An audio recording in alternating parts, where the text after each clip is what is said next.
السلام عليكم ورحمة الله وبركاته.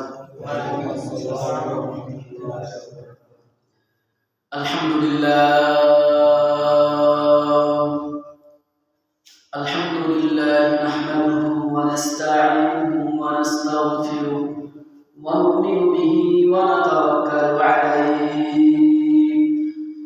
ونعوذ بالله من شرور أنفسنا ومن سيئات أعمالنا. من يهده الله فلا مضل له ومن يضلله فلا هادي له. ونشهد أن لا إله إلا الله وحده لا شريك له. ونشهد أن سيدنا وسندنا وحبيبنا وحبيب ربنا ومولانا محمدا عبده ورسوله. أما بعد فقد قال الله تبارك وتعالى في كلامه المجيد وفي فرقانه الحميد. أعوذ بالله من الشيطان الرجيم. بسم الله الرحمن الرحيم. إن الذين قالوا ربنا الله ثم استقاموا تتنزل عليهم الملائكة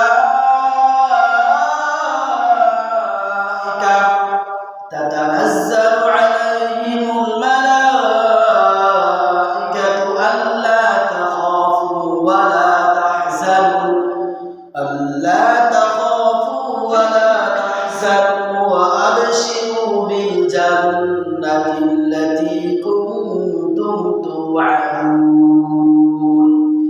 نحن أولياؤكم في الحياة الدنيا وفي الآخرة ولكم فيها ما تشتهي أنفسكم ولكم فيها ما تدعون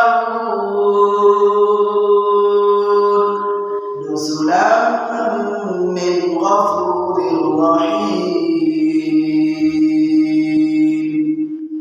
وقال رسول الله صلى الله عليه وسلم: إذا مات الإنسان انقطع عمله إلا من ثلاث: صدقة جارية أو علم ينتفع به أو ولد صالح يدعو له. وقال أيضا: قد نهيتكم عن زيارة القبور فزوروها فإنها تذكر الآخرة.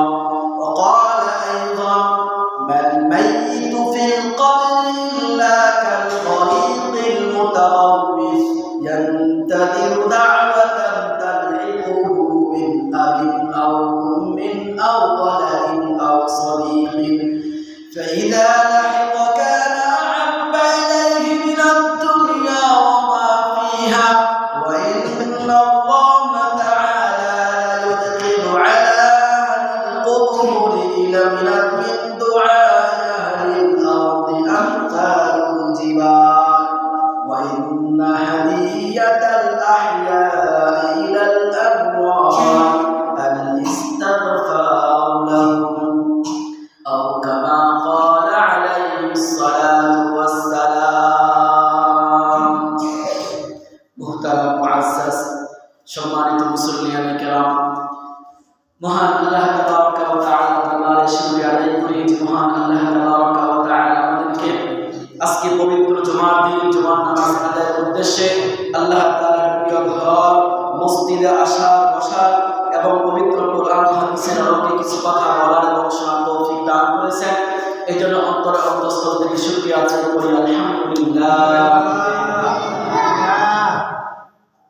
মুহতারাম হাজিরিন, গত জুমায় আলোচনা করতেছিলাম মানুষের মৃত্যু অবধারিত, মানুষ দুনিয়াতে বেঁচে আছে এটা অনিশ্চিত, মৃত্যুবরণ করতে হবে এটা সুনিশ্চিত। আমরা বেঁচে আছি এটা অনিশ্চিত, যে কোনো মুহূর্তে আমাদের মৃত্যু হয়ে যাইতে পারে। মৃত্যুটা নিশ্চিত, অবধারিত জিনিস। আলোচনা করেছিলাম একজন বৎকারের মৃত্যু যে কি ভয়াবহতা, একজন বৎকারের মৃত্যু, একজন অপরাধীর মৃত্যুর যে কি ভয়াবহতা এবং তার ভয়ঙ্কর রূপ কি ছিল কোরআন হাদিসের আলোকে আলোচনা করেছি। পাশাপাশি একজন নেককারের ইমানদারের মৃত্যুর যে কত চমৎকার দৃশ্য, নেককারের মৃত্যুর সময় যে তার মুখের মধ্যে মুচকি হাসি ফুটে ওঠে। কেন মুচকি হাসি ফুটে ওঠে, তার কি দৃশ্য দেখে সে ফুটে ওঠে, বিস্তারিত আলোচনা করেছিলাম। আল্লাহ তাআলা এই আয়াতের মধ্যে বিষয়গুলো আরো আলোচনা করেছেন, যে আয়াত তেলাওয়াত করেছি। আল্লাহ তাআলা বলেন, ইন্নাল্লাযীনা ক্বালু রাব্বুনাল্লাহ তুম্মা ইসতাকামু তাতানাজ্জালু আলাইহিমুল মালাঈকাতু আল্লা তাখাফু ওয়া লা তাহজানু। নিশ্চয় যে সমস্ত বান্দারা বলবে আমার প্রতিপালক আল্লাহ, আল্লাহ তাআলা বলার পরে সে ওই বিষয়ের উপরে পরিপূর্ণ অটল থাকবে, অবিচল থাকবে, অর্থাৎ আল্লাহর হুকুম এবং রাসূলের তরিকা অনুযায়ী জীবন যাপন করবে, ওই ব্যক্তি হবে নেককার মুমিন বান্দা। আর মুমিন বান্দারা যখন মৃত্যুর সময় নিকটবর্তী হবে, অন্তিম মুহূর্ত চলে আসবে, তাতানাজ্জালু আলাইহিমুল মালাঈকাতু আল্লা তাখাফু ওয়া লা তাহজানু। দলে দলে ফেরেশতারা তার কাছে আসবে ওই অন্তিম মুহূর্তে, দলে দলে ফেরেশতারা তার কাছে আসবে আর বলতে থাকবে, আল্লাহ তাখাফু ওয়া লা তাহজানু, তোমার কোনো ভয় নাই, তোমার কোনো চিন্তা নাই, তোমার কোনো পেরেশানি নাই। আবশিরু বিল জান্নাতিল্লাতী কুনতুম তুআদুন, তুমি সেই জান্নাতের সুসংবাদ গ্রহণ করো, যেই জান্নাতের সুসংবাদ তোমাদেরকে ওয়াদা করা হয়েছিল। শুধু তাই না, ফেরেশতারা আরো বলবেন, নাহনু আউলিয়াউকুম ফিল হায়াতিদ দুনিয়া ওয়া ফিল আখিরাহ, দুনিয়াতে আমরা তোমাদের বন্ধু ছিলাম, তোমাদের সাথী ছিলাম, তোমাদের হিতাকাঙ্ক্ষী ছিলাম, তোমাদের শুভাকাঙ্ক্ষী ছিলাম। সুতরাং তোমার কোনো চিন্তা নাই, পেরেশানি নাই, টেনশন নাই। পরকালেও আমরা তোমার সাথী রয়েছি, তোমার হিতাকাঙ্ক্ষী শুভাকাঙ্ক্ষী রয়েছি। নাহনু আউলিয়াউকুম ফিল হায়াতিদ দুনিয়া ওয়া ফিল আখিরাহ ওয়া লাকুম ফিহা মা তাশতাহি আনফুসুকুম ওয়া লাকুম ফিহা মা তাদউন। তোমরা এমন জান্নাতের মধ্যে প্রবেশ করবে, যেই জান্নাতের মধ্যে এমন সব নিয়ামত রয়েছে, তোমাদের অন্তরের মধ্যে যা চাইবে সব কিছু তোমাদেরকে দেওয়া হবে, এবং যা কিছু প্রস্তুত করা হয়েছে, যা কিছু তোমরা বলবে সেগুলো দেওয়া হবে। নুজুলাম মিন গফুরির রহিম। আর এগুলো হচ্ছে মুমিন বান্দা, নেককার বান্দার জন্য হচ্ছে আপ্যায়ন। আমার বন্ধুগণ, এই জন্য নেককার মৃত্যু হবে খুবই চমৎকার মৃত্যু। নেককার মুমিন বান্দাদের মৃত্যুর সময় তার মুখের উপরে মুচকি হাসি ফুটে উঠবে, মুচকি হাসি ফুটে উঠবে। মুহতারাম হাজিরিন, প্রত্যেকটা মানুষকে অবশ্যই মরতে হবে, এটা অবধারিত জিনিস, এটা আল্লাহর পক্ষ থেকে অবধারিত, নির্ধারিত, এবং সেই সময় তাকে মৃত্যুবরণ করতে হবে। ফাইদা জাআ আজালুহুম লা ইস্তাখিরুনা সাআতাও ওয়া লা ইস্তাকদিমুন। মানুষের মৃত্যুর সময় যখন দুনিয়া আসবে, সময় হয়ে যাবে, ঠিক ওই জায়গায় তাকে জান কবজ করবে মালাকুল মউত। এক পা সামনে অগ্রসর হতে পারবে না, এক পা পিছনে যেতে পারবে না। মুহতারাম হাজিরিন, সেই দিনগুলো আমাদের একদিন আসবে, আমাদেরও একদিন আসবে সেই দিনগুলো। আমার যখন মৃত্যু হয়ে যাবে, আমাকে ঘর থেকে বের করে দেওয়া হবে, আমার শরীরের সমস্ত পোশাকগুলো খুলে নেওয়া হবে, এমনকি কোমরের যে কাইকন থাকবে সেটাও খুলে নেওয়া হবে, হাতে আংটি থাকবে সেই চমৎকার আংটি, সোনার আংটিটাও খুলে নেওয়া হবে।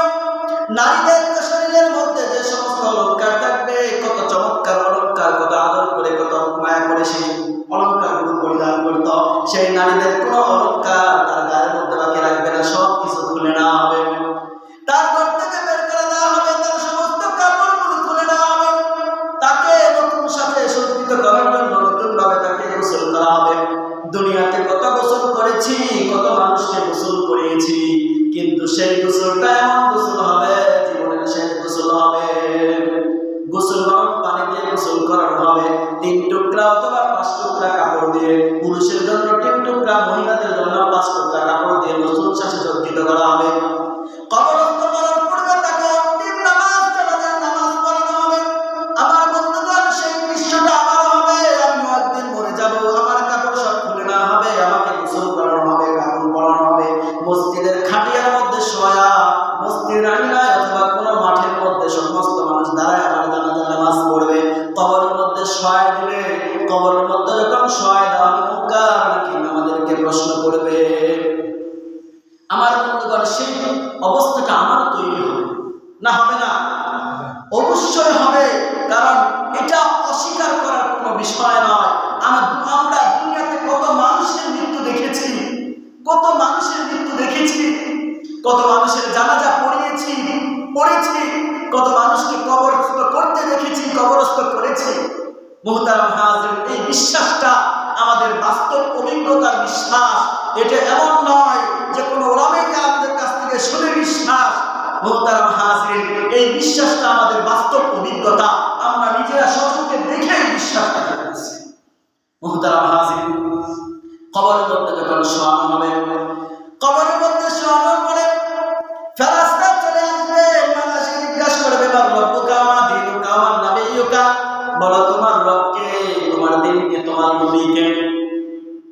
যদি মুমিন বান্দা হয় তাহলে সে অটোমেটিকলি শেষে উত্তর দিতে পারবে। প্রশ্ন হতে পারে, সেদিন আরবি কি বুঝবো? অবশ্যই বুঝবেন। সেদিন আল্লাহ রাব্বুল আলামিন আরবি বোঝার মতন ক্ষমতা দিবেন, সেদিন আরবি বোঝার মতন ক্ষমতা দিবেন। যখন ফেরেশতা প্রশ্ন করবে, মা রব্বুকা ওয়া মা দীনুকা ওয়া মা নাবিয়্যুকা, তোমার রবকে, তখন আপনি অটোমেটিকলি যদি নেককার হয়ে থাকেন তাহলে আপনার জবান দিয়ে চলে আসবে আল্লাহ। ওয়া মা দীনুকা, তখন আপনার জবান দিয়ে চলে আসবে ইসলাম। ওয়া মা নাবিয়্যুকা, তখন আপনার অটোমেটিক চলে আসবে মুহাম্মদ সাল্লাল্লাহু আলাইহি ওয়াসাল্লাম। আর যদি বদকার হয়, যখন বদকার হবে, সেই বদকারের মৃত্যুর যে ভয়াবহতা তৈরি হবে, সেই ভয়াবহতার কারণে তার অবস্থার মধ্যে তো এমনিতেই আতঙ্কগ্রস্ত হয়ে রয়েছে। সে ওই ফেরেশতার প্রশ্নের জবাব সে দিতে পারবে না। সে বলতে থাকবে লা আদরি, লা আদরি, আমি জানি না, আমি জানি না। মুহতারাম হাজিরিন, সেই দিন দুনিয়ার কোনো বিদ্যা বুদ্ধি কোনো কাজে আসবে না, কোনো প্রভাব প্রতিপত্তি কাজে আসবে না, কোনো ক্ষমতার দম্ভ, ক্ষমতার বাহাদুরি সেদিন কোনো কাজে আসবে না। মুহতারাম হাজিরিন, সেদিন কাজে আসবে না কোনো রাজা বাদশাহ, সেদিন কোনো রাজা বাদশাহ কোনো পদবি কাজে আসবে না, কোনো মন্ত্রিত্বের পরিচয় কোনো কাজে আসবে না। দুনিয়ার বহু মানুষ মন্ত্রিত্বের পরিচয় দিয়ে কত কিছু করে ফেলে। মুহতারাম হাজিরিন, সেদিন মন্ত্রিত্বের কোনো পরিচয় কাজে আসবে না, কোনো চিকিৎসা সার্টিফিকেট, বিজ্ঞানের কোনো সার্টিফিকেট মুহতারাম হাজিরিন সেদিন কোনো কাজে আসবে না। কোনো ইঞ্জিনিয়ারিং সার্টিফিকেট সেদিন অর্থহীন হয়ে যাবে, সেদিন কোনোই কাজে আসবে না। মুহতারাম হাজিরিন, সেদিন কেবলমাত্র হবে আমাদের নিজেদের সাথে হবে আমাদের নেক আমল, আর নেক আমলই হবে আমাদের সেদিন অন্ধকার কবরের মতো। মুহতারাম হাজিরিন, এই জন্য আমাদের উচিত আমাদের নেক আমল করা, যেখানে যেই জিনিস প্রয়োজন সেটা আমাদের সঞ্চয় করা। মুহতারাম হাজিরিন, আপনি যখন কোনো সফরে যান, সফরে যাওয়ার পরে যাওয়ার আগেই চিন্তা করেন, সফর দূরে যাচ্ছি, 5 দিন 7 দিন 10 দিন থাকবো, কি পরিমাণ খরচ লাগবে, সেই খরচটা জোগাড়, কয়টা লুঙ্গি লাগবে, কয়টা কাপড় লাগবে, পাঞ্জাবি লাগবে, এই লাগবে সেই লাগবে। সফরের সামান আপনি দুনিয়ার ছোট্ট সফরের জন্য আপনি কত প্রস্তুতি নেন। মুহতারাম হাজিরিন, আখিরাতের অনন্তকালের সফরের জন্য আপনি কি প্রস্তুতি নিয়েছেন? মুহতারাম হাজিরিন, সেই প্রস্তুতি আমাদের নেওয়া উচিত। দুনিয়াতে মরার সাথে সাথে দুনিয়ার আমার টাকা পয়সা, অর্থ, বাড়ি গাড়ি যা কিছু থাকবে সেগুলো আর আমার থাকবে না, সেগুলো থাকবে অপরের মালিকানায় চলে যাবে, সেগুলো আমার কোনোই মালিকানা থাকবে না। কবরের জগতে থেকে সেগুলো আমার কোনোই কাজে আসবে না। মাত্র দুনিয়ার 3টা জিনিস ছাড়া আর কোনো কাজে আসবে না। সেই 3টা জিনিস কি? আল্লাহর হাবিব সেই 3টা জিনিসের কথা বলেছেন, ইযা মাতাল ইনসানু ইনকাতা আমালুহু ইল্লা মিন 3 সাদাকাতিন জারিয়াতিন আও ইলমিন মুনতাফাউ বিহি আও ওয়ালাদিন সালিহিন।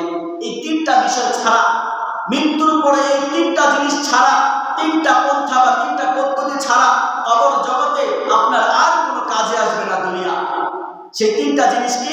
আল্লাহর হাবিব বলে ইদা মাতা ইনসান, যখন মানুষ মারা যাবে, ইনকাতা আমালু ইল্লা মিন সালাসিন, তিনটা পন্থা ছাড়া দুনিয়ার সমস্ত আমলের দরজা তার জন্য বন্ধ হয়ে যায়। এক নাম্বার পন্থা হচ্ছে সাদকাতুন জারিয়াতিন, সাদকায়ে জারিয়া। সাদকায়ে জারিয়া, আপনি দুনিয়ায় থাকা অবস্থায় আপনি মসজিদ তৈরি করেছেন, মসজিদে দান করেছেন, মাদ্রাসায় দান করেছেন, মাদ্রাসায় প্রয়োজনীয় জিনিস দিয়েছেন, অথবা সেবামূলক কোনো কাজ, জনকল্যাণমূলক কাজ করেছেন, সেটা যতদিন থাকবে, আপনি মৃত্যু হয়ে যাওয়ার পরেও সেটা যতদিন থাকবে ততদিন আপনি কবরে শুয়ে সেটার প্রতিদান, সেটার সওয়াব পেতে থাকবেন। এটা হচ্ছে এক নাম্বার সাদকাতুন জারিয়াতিন, সাদকায়ে জারিয়া। আপনি যখন আল্লাহর ঘর, রাসূলের ঘর, মসজিদ এবং মাদ্রাসা তো কোনো কাজ করবেন, দান করবেন, তখন সেই দানটা যতদিন মসজিদ মাদ্রাসা থাকবে ততদিন আপনি কবরে শুয়ে সেটার প্রতিদান পেতে থাকবেন।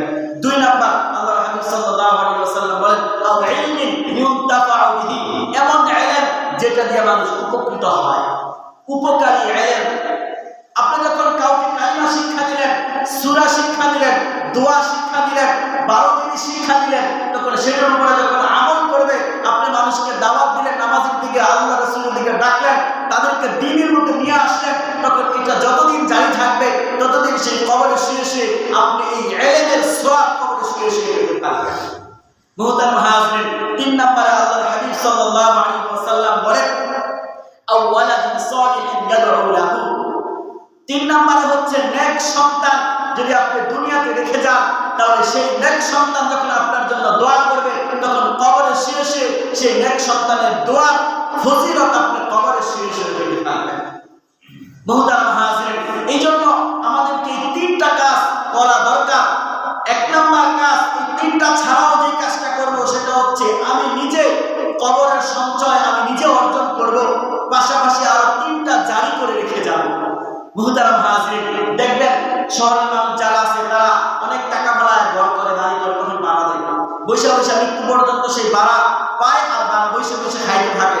মুহতারাম হাজিরিন, কেমন যেন মৃত্যুর পূর্বে আমি একটা ভাড়া জিনিস তৈরি করে দিলাম, এখান থেকে আমার সওয়াব আসতে থাকবে, প্রতিদিন, প্রতিনিয়ত, প্রতি মুহূর্তে আমার জন্য এরকম সওয়াব আসতেই আছে, জারি করে দিয়ে গেলেন। মুহতারাম হাজিরিন, এই জন্য প্রথমত আমরা নিজেরা আমল করব, নিজেরা নিজেদের কবরের সঞ্চয় তৈরি করব, পাশাপাশি আমরা সাদকায়ে জারিয়া করব এবং মানুষদেরকে দ্বীনের পথে ডাকবো।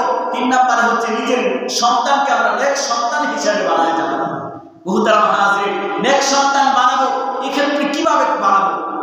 আপনি স্কুলে পড়ান, কলেজে পড়ান, ভার্সিটিতে পড়ান, তাতে সমস্যা নাই, কিন্তু আপনি কি করেন? তাকে কোরআন শিক্ষা দেন, তাকে নামাজ শিক্ষা দেন, দ্বীন শিক্ষা দেন, সত্যবাদিতা শিক্ষা দেন, সততা শিক্ষা দেন।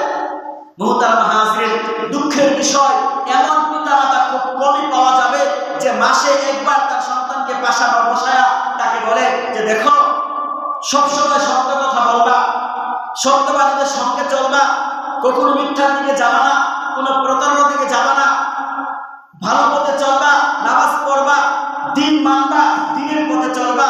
মাসে একবার হলেও পিতামাতা তার সন্তানকে পাশে বসায়া নসিহতগুলো করেছে, এরকম মানুষ খুব কম পাওয়া যায়। মুহতারাম হাজিরিন, আপনার সন্তান বড় হয়ে যাক, পুরা হোক, তারপরেও আপনি আপনার সন্তানকে পাশে বসায়া আপনি তাকে নসিহত করতে পারেন, উপদেশ দিতে পারেন, তাকে এরকম সব উপদেশ দিতে পারেন, এটা পিতামাতার উপরে দায়িত্ব রয়েছে। মুহতারাম হাজিরিন, কিন্তু আমি আপনাকে ভিন্ন কিছু বলবো, সেটা হচ্ছে আপনি স্কুলে পড়ান, কলেজে পড়ান, ভার্সিটিতে পড়ান, সেখানে আপনার সন্তান আদর্শ মানুষ হবে, আপনার কতটুকু গ্যারান্টি রয়েছে? কতটুকু গ্যারান্টি রয়েছে? মুহতারাম হাজিরিন, কিন্তু আপনি যদি মাদ্রাসায় পড়ান, কোরআনের হাফেজ বানান, আপনি তাকে আলেম বানান, তাকে মুফতি বানান, মুহাদ্দিস বানান, সে যখন বড় কিছু হবে তখন অটোমেটিকলি আপনাকে বলতে হবে না, আপনি কবরে শুয়ে